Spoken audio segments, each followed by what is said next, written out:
Hey everybody, today we're making Toji Fushiguro from Jujutsu Kaisen, so let's get started.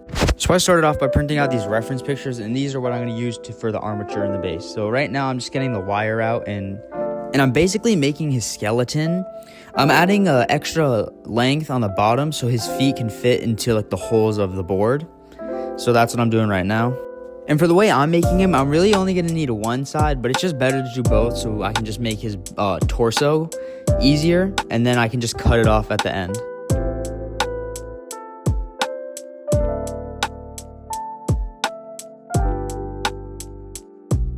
After that, I use this thin wire so I can just conjoin the two together, and it just makes it like more stable and like a better structure. Alright, so after we're done with that, I have to get out the board. Alright, so after I get out the board, I can start putting in the armature wire into the little holes, and it'll just help me make him more stable, and then I can actually work on him like better than how I used to do it, where I would just do it on my mat. So right now, I'm just using black to make his shoes. He kind of has like, as you can see, these little like slippers. So I'm just trying to recreate that right now. I'm just adding a base layer, then I'm actually going to start cutting it and like shaping it into the slippers.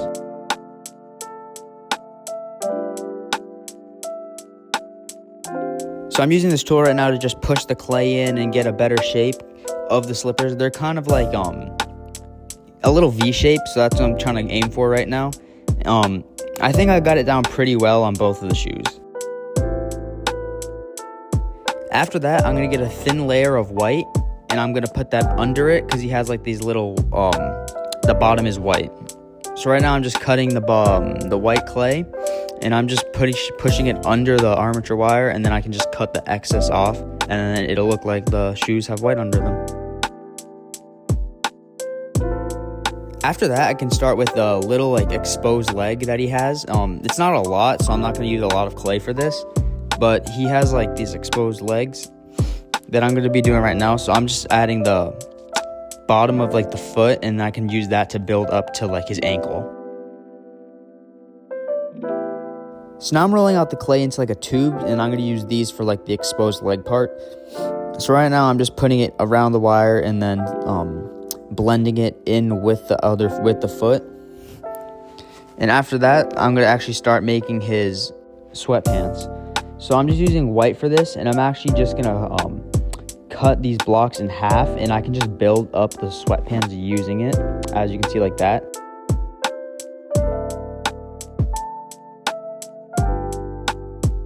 So I'm just pushing the clay together onto the wire, and then I can use my X-Acto knife to actually round out the square blocks, and it will also just give it like a nice cylinder shape, which is really good because that's what his sweatpants are.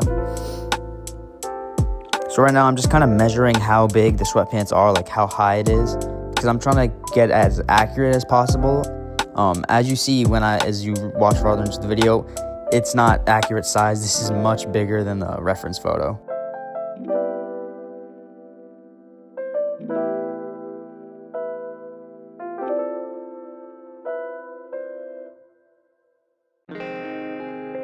So now I'm just rolling my X-Acto knife around the edges, and now we have like smooth edges, and I can add the wrinkles into the sweatpants by adding these little worms of clay, and then I can blend them into it, and it'll give a nice like fabric pattern. This part was pretty fun because as I kept blending it more and more, it started to look more like fabric, and I thought it was like really cool. So now I'm going to add the belt. This part was pretty easy. I just kind of used the outline to cut out the shapes of it. Right now I'm just making the strap of the belt, and then I'm going to add like the actual two dangling parts.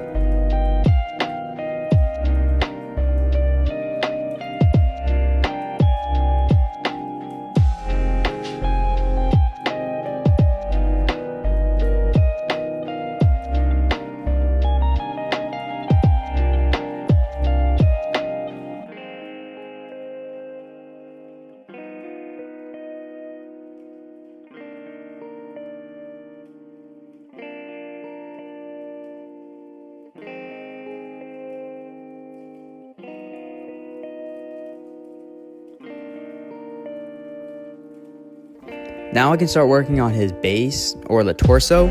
So this part was overall pretty simple. I just kind of did what I did for the sweatpants, where I cut one half and then another half, and I put them both together.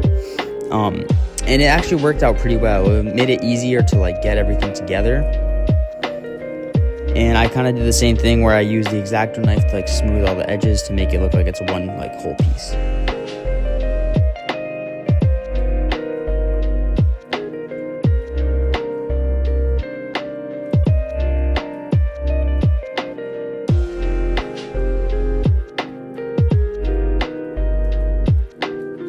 And now I'm making his chest. This part was pretty easy. And now we're on to the shoulders. So for the shoulders, I basically did what I did on my Invincible figure. If you haven't watched that, go check it out. Where I just kind of added a lump and then started shaping it into the shoulder. I think it turned out actually really well. And now I'm just working on the other side because most of his shoulder is going to be gone, but I just want to add it so then when I do cut it, it'll still look good. Now that I finished his torso, I can actually start to cut like the chunk of battle damage that he has. After that, I can start to make his arm. So like I did with the Invincible figure also, I just added a worm of clay to it, and then I just started to add the individual muscles. I think it was the easiest way that I could have done, like approached it, and I do think it turned out pretty well. So right now I had to blend in all of the muscles, and this part was pretty easy. I just had to make sure I didn't deform the clay by like squishing it too much. Now we can move on to his weapon. So for the chain, I used this clay extruder to make this little like string of clay, and I used this to actually make the chains. So I would just bundle up a circle and then shape it into the little chains. So after I made all of these chains, I actually had to interlink them, and that was probably the longest part. So before we do that, actually, we're going to start to make the blade. This part was a little hard because I only had like picture reference. I didn't actually have a printouted reference. So it was a little hard to get all the exact like proportions right, but I think I did a pretty good job on it. Now I'm going to finish the rest of the blade by making the base and the handle of it.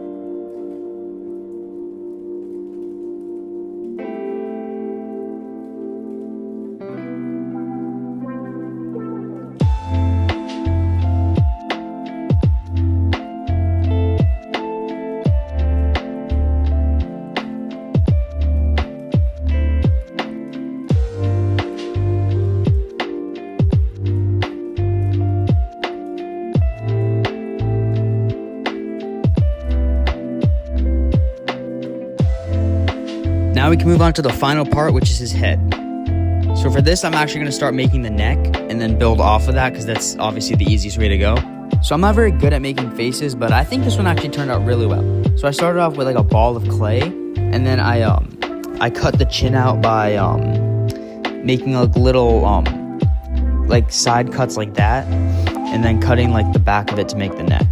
It's kind of hard to explain, but I think I made it pretty well, and I'm pretty happy with how it turned out. So now I'm just kind of smoothing out the sides so it's not like too sharp, but it's like still normal. Then I made little indents in the head so I can put the eyes in them, and it just makes it easier to put like the eyelids and stuff in, and so it also looks like the eyes aren't popping out.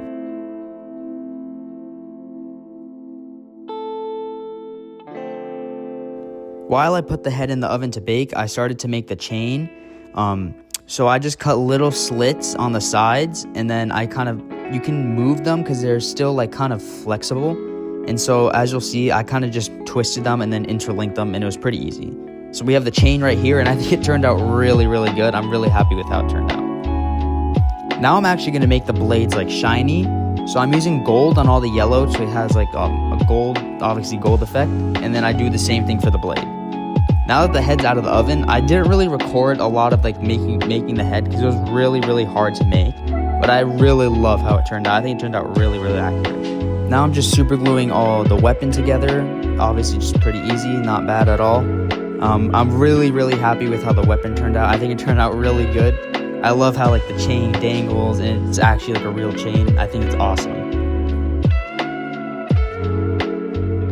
Now that I'm basically finished with him, I can actually start making his worm. I don't really know what the worm is called, but I think it looks pretty cool.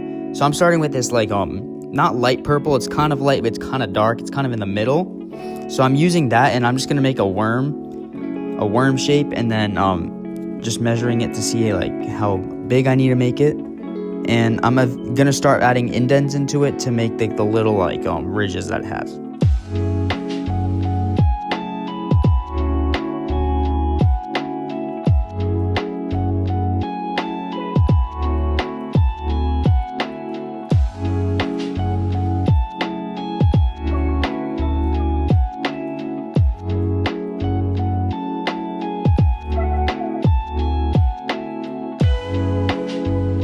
After the worm, I'm going to make the wound that he actually has. So I'm going to start with just a super thin layer of red, just so I can just add the clay inside of it. After that, I came up with an idea to use this oven-baked liquid Sculpey and then the red paint and mixed it together to get like a wet, drippy effect. And it kind of worked, kind of didn't. But yeah, now we're making the base. This part was pretty easy. I just used my extra clay and painted gray all over it. I also added like a stone texture. I used rocks for this just from outside. And there's the base, and let's put them together.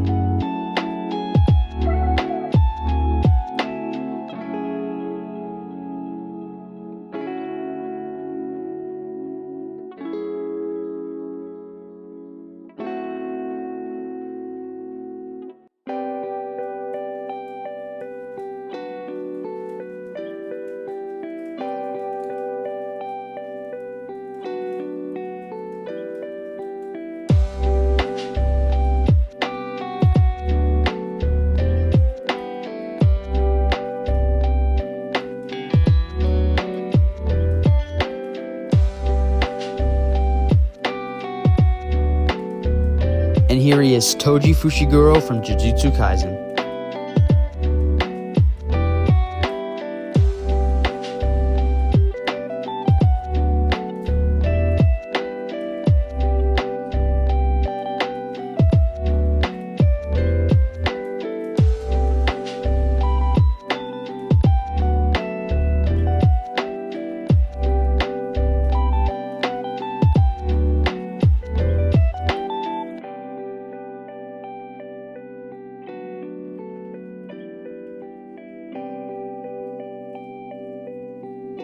If you guys like this video, don't forget to subscribe. It helps me out, and then it helps me make more videos.